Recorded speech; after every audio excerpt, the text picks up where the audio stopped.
How you going, guys? Just another rundown on what's going on in the shop this week. Finish off this tidy 100. It's been here for a little bit. We've been actually fortunate enough to have it for 2 weeks now.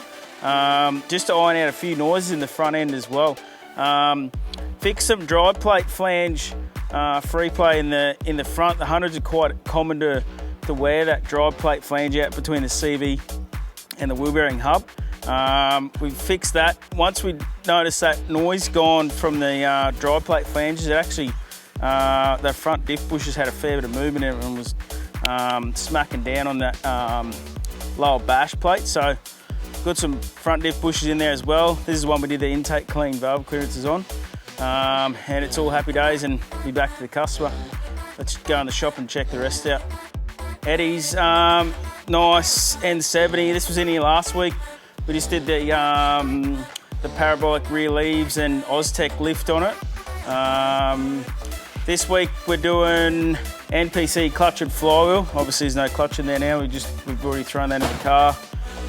It's a big heavy rig, this thing, just over 3 tonnes, so about 3,100, 3,150 I think it is, and that's without, there's a little bit more weight to go in there as well. So we've gone the NPC clutch and flywheel.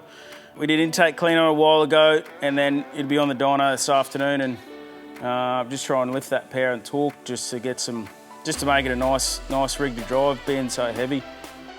09 Colorado, we just did, this one's just touched the 200k marks, a 200k service, plus intake clean and valve clearance check and adjust.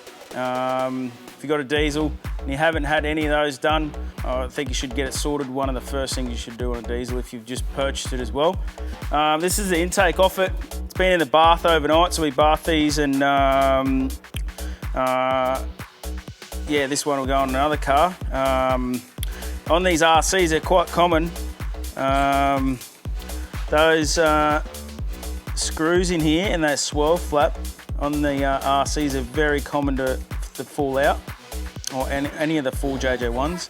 They fall out and then they go through the intake valve and hit the piston and all that sort of stuff. Thankfully, this one still had all of them in there, but very common to pull them apart and find a missing flap or screws.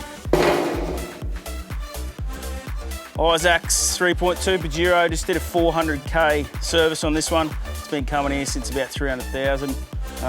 We've tuned it recently as well, so just because it's got a few high Ks on it doesn't mean it can't be tuned. It's a very healthy engine and we'll keep going.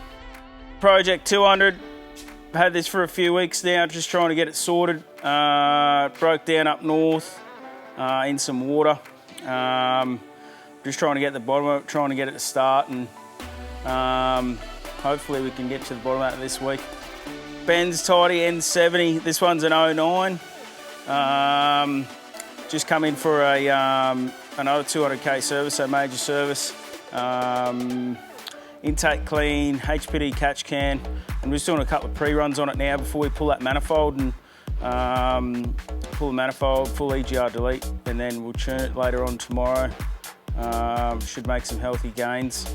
This one ran around that sort of 120 pre-run, 120 horsepower, 280, which is pretty standard for one of these, especially with a large tyre on it, so should still come up well.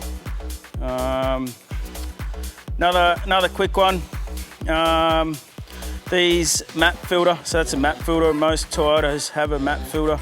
It filters oil. It stops the map sensor from getting oil in them. They're common to crack around here.